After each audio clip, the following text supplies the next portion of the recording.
네, 오늘 우리 첫 연합 예배 모임인데 말씀을 전하게 되었는데요. 오늘 무슨 제목으로 말씀을 전할까 고민하다가 그리스도인이라는 제목으로 이렇게 전해야겠다, 그렇게 마음이 먹어져서 그렇게 말씀 준비하게 되었습니다. 우리가 보통 우리들을 이야기할 때 기독교인이다 이렇게 얘기하죠. 기독교인. 어떤 사람들은 이렇게 편가르기를 좋아하는 사람들이 있습니다. 그래서 기독교 안에 가톨릭이 들어가네 마네 뭐 그런 이야기, 이런저런 이야기도 하죠. 오늘 우리 모인 교회들이 교단이 모두 같은 것은 아니지만 그래도 우리가 장로교단이죠. 장로교단, 같은 그 칼빈 장로교 전통에서 갈라져 나온 것은 사실입니다. 크게 보면 우리가 종교 개혁 이후에 생긴 이 교파들, 개신교라고 이야기해서 간단하게 그 전에 있던 가톨릭과 개신교로 나누기도 하는데, 어찌 되었든 간에 우리는 우리들 지칭할 때 기독교인이다 그렇게 이야기를 합니다. 근데 이 기독이라는 말은 무슨 말일까요? 중국에서 그리스도교를 이제 받아들일 때 중국 사람들이 이 외래어를 자기들 스타일로 사용하는 그런 경향이 있죠. 그리스도의 소리를 이제 따가지고 기리사독이다 이렇게 한자로 적기 시작했는데, 그것이 우리 나라로 이제 들어오면서 기리사독이 됐다가 기리사독이 기니까 기독이다 이렇게 줄여서 그렇게 줄이게 되었다라고 합니다. 즉 우리가 기독교인이라고 이야기하는 것이나 그리스도교인이라고 이야기하는 것이나 크게 같은 말이라는 거죠. 그런데 이 그리스도인이라고 불리게 되었다라는 말이 처음 나오는 본문이 바로 오늘 우리가 함께 읽은 사도행전 11장 26절의 말씀입니다. 오늘 이 본문 말씀 중심으로 해서 그리스도인은 과연 어떠한 사람인지, 또 오늘날을 살아가는 저와 여러분의 모습은 어떠한 모습이 되어야 하는지 나눠보고자 합니다. 오늘 말씀 처음 보게 되면 이 스데반의 일로 하고 나오고 있습니다. 스데반의 일, 바로 로마서 6장 마지막 사도행전 6장 마지막부터 8장 초반까지 이야기되는 이 집사 스데반의 순교 이야기를 이야기하는 것이죠. 그 일 이후에 사도 바울이 아직 예수님을 만나기 전이었기 때문에 많은 예수님을 믿는 사람들을 박해했지만, 사람들은 박해를 피해서 이리저리 흩어져서 이곳 저곳에서 흩어진 곳에서 그리스도를 전파하기 시작했습니다. 그래서 10장으로 넘어가게 되면 우리 초대교회에서 굉장히 중요한 사건 중에 하나인 바로 백부장 고넬료가 성령을 받고 변화되는 사건이 나오게 됩니다. 그 이전까지 심지어 오늘 본문 19절에도 보면 유대인에게만 복음을 전했다 이렇게 나오는데, 이처럼 이전에 복음이 이방인들에게는 본격적으로 전해지지 않았던 것으로 보입니다. 심지어 11장 3절에서는 예루살렘의 유대인 사도들이 이 할례받지 않은 이방인의 집에 들어가서 같이 먹은 것을 두고 베드로를 이렇게 비판하는 장면까지도 나옵니다. 하지만 베드로는 성령을 받고 변화한 이 고넬료라는 사람이 분명한 증거가 있었고, 성령께서 이방인에게도 동일하게 내려오셔서 역사하시는 장면을 분명히 보았기 때문에 비판하는 사람들에게 이것을 분명히 설명했고, 또 설명을 듣는 사람들도 이것에 동의하고 인정하는 장면이 나옵니다. 초대교회를 생각해 볼 때 교회가 맨 처음부터 저희처럼 이런 교회 건물이 딱 있었던 것은 아니라고 합니다.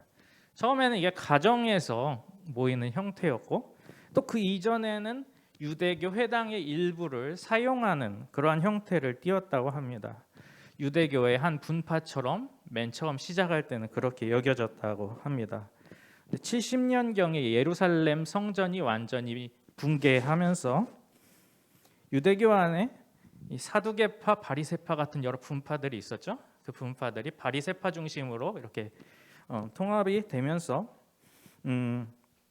개편이 됩니다. 그래서 예수님을 믿는 파들이 회당에서 쫓겨나게 되고, 또 그렇게 기독교인들만의 교회가 형성되게 되었다고 하죠. 이 이야기를 제가 왜 말씀을 구구절절히 드리냐면은 초기 기독교가 유대교 영향을 많이 받았다라는 말씀을 드리려고 하는 겁니다. 사도행전 15장으로 가게 되면 예루살렘 사도회의라는 게 열리게 됩니다. 근데 여기에는 원래 바리새인이었다가 예수님을 만나서 기독교인으로 전향한 사람들이 등장을 합니다. 그들의 주장은 이겁니다. 이방인들도 유대인과 같이 똑같이 할례를 받아야 하고 율법을 지켜야만 한다. 그러한 주장을 하게 됩니다.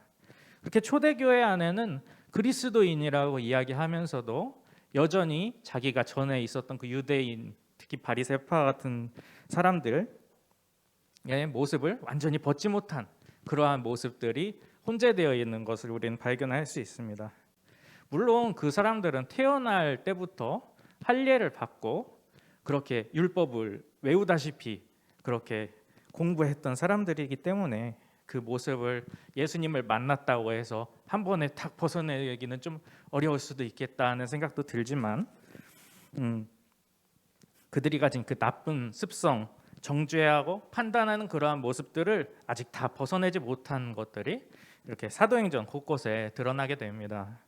하지만 이 베드로가 경험한 것과 바울 사도의 사역에서 나타난 여러 이방 사람들이 성령 체험을 통해서 거듭난 그러한 모습들, 그러한 것들은 하나님께서 유대인과 이방인을 차별하여 대우하지 않으신다라는 것을 분명히 했고, 사람들은 결국에는 이런 율법을 지켜야 한다 해서 좀 이렇게 벗어나서 우상 숭배를 한다든지 이방의 종교적 행위는 하지 말 것을 이방인들 교회에 그렇게 그리스도인들에게 바나바와 바울 사도를 보내서 이것을 전하게 합니다.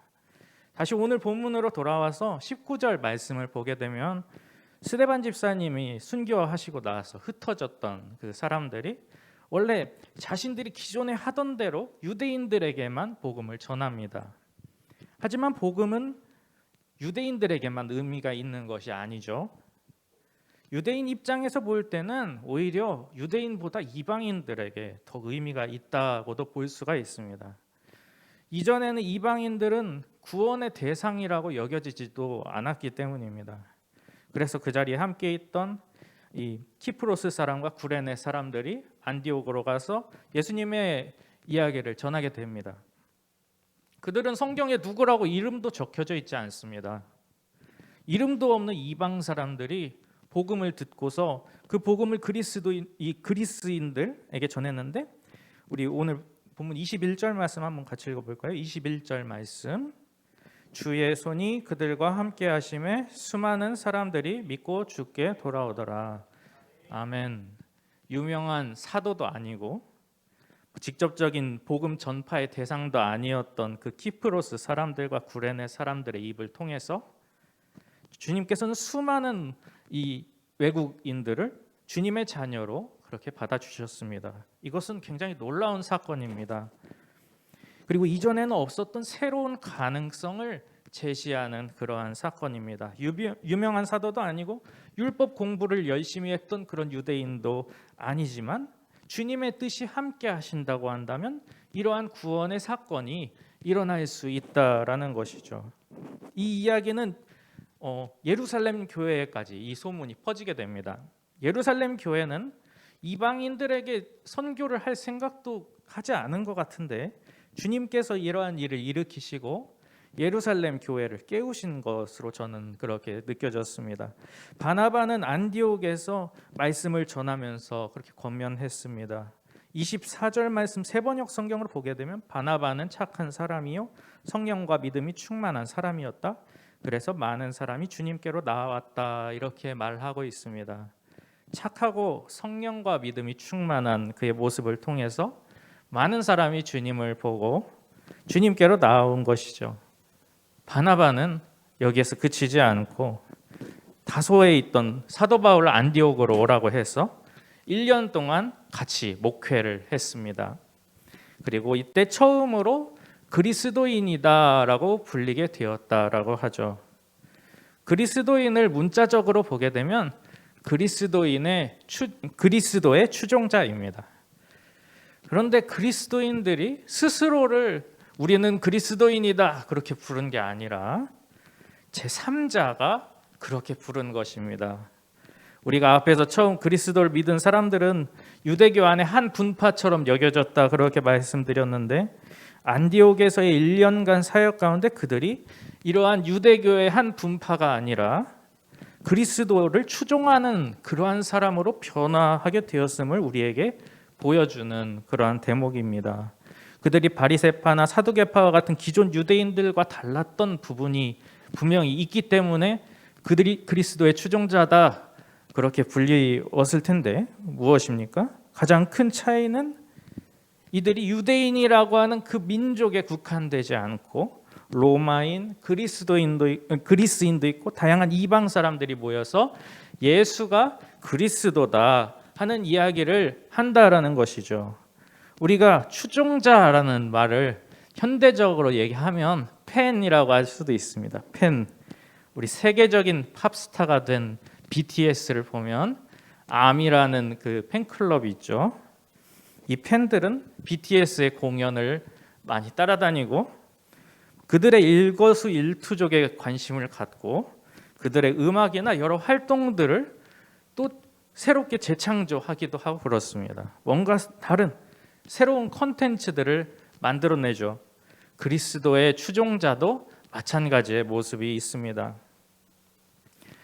예수님의 팬이라고 하면 이해가 될 수 있을 텐데, 그리스도인들은 예수님의 행적을 쫓아다니고 예수님의 말씀하시는 것 한 구절 한 구절에 관심을 가지고 그 말씀을 재창조해서 자기들만의 어떠한 문화로 만들어냅니다. 유대인들은 애초에 이방인과 접촉하는 것 자체가 나의 존재를 부정하게 만든다고 생각해서 이방인은 애초에 염두에 두지 않았지만, 그리스도인들은 이방인도 군인과 같은 직업, 여성 모두가 그리스도인이 될 수 있었고, 심지어 노예들도 마찬가지였죠. 함께 모두가 그리스도를 따를 수가 있었습니다. 같은 팬심을 가지고 예수님을 따를 수 있었다라는 것이죠. 그렇다면 지금 2022년 오늘날에 살아가고 있는 저와 여러분들 그리스도인들은 어떨까요? 이 코로나 시기를 지나면서 내가 기독교인이다, 그리스도인이다 그렇게 얘기하는 것을 듣고 좋지 않은 반응을 보이는 그러한 사람들이 뭔가 코로나 이전보다 좀 많아진 것 같습니다. 사람들마다 느끼는 건 다르겠지만 저는 좀 그렇게 느끼는데, 어떤 분들이 백신에 무슨 생체 칩이 들어있다 그런 이야기를 하기, 이게 빌 게이츠의 음모다 그런 얘기도 하고, 방역에 저항하고 막 교회를 탄압한다, 국가가 교회를 탄압하고 있다 하면서 정부의 방역 정책에 협조하지 않는 그러한 모습들 보면 이 생각보다 멀쩡해 보이던 교회들이 그러한 모습들을 많이 보여주었습니다. 그들의 모습을 보면 예수님을 따르는 추종자의 모습보다는 자신이 율법을 시행하고 마치 자신들이 하나님인 마냥 다른 사람들을 정죄하는 그러한 바리새인 같은 모습들이 더 보이는 것도 같습니다. 물론 우리가 이 세상 사람들한테 잘 보이는 것이 우리의 목적은 아닙니다. 하지만 예수님께서 사랑하셨던 사람들을 사랑하는 것은 예수님의 추종자로서는 당연한 것입니다. 그 당연한 것을 교회들이 하지 못했기 때문에 사회에서 손가락질 받고 교회 안에서도 이를 실망하고 떠나간 사람들이 있는 것입니다. 초대교회 그리스도인들이 그랬던 것처럼 오늘날의 그리스도인들도 예수님의 추종자가 되어야 합니다. 예수님이 너무 좋고, 그래서 예수님이 사랑하셨던 그 사람들, 세상의 작은 것들, 약하고 잊혀져간 것들, 그러한 것들이 너무 좋은 것입니다. 여기 모인 우리 청년 여러분들도 예수님이 사랑하셨던 사람들입니다. 예수님부터가 청년이셨으니까요. 그렇게 우리도 서로 사랑하는 것이 마땅합니다. 그리고 무엇보다도 예수님께서 꿈꾸셨던 하나님의 나라, 그 나라를 우리도 꿈꿔야 합니다. 하나님의 뜻이 이 땅 가운데 이루어지는 그 하나님의 나라를 꿈꾸시면서 오늘날에도 예수 그리스도의 추종자, 그리스도인으로 살아가시는 청년 여러분들 되시기를 주님의 이름으로 소망합니다. 기도드리겠습니다. 고마우신 아버지 하나님, 오늘 그리스도인이라는 제목으로 말씀 나누었습니다. 우리가 참으로 그리스도의 추종자로서, 예수님의 팬으로서 이 세상 살아가게 하옵소서. 예수님께서 사랑하셨던 것을 우리도 사랑하게 하시고, 예수님께서 바라보시는 것을 우리도 바라보게 하옵소서. 그렇게 우리가 예수님의 추종자로서, 그리스도인으로서 살아갈 때 우리의 삶 속에 하나님의 역사하심을 보게 하시고 하나님의 나라가 이루어지는 것을 우리 눈으로 경험할 수 있도록 성령님께서 우리를 강하게 하시고 능력 더하여 주옵소서. 예수 그리스도의 이름으로 기도드립니다. 아멘.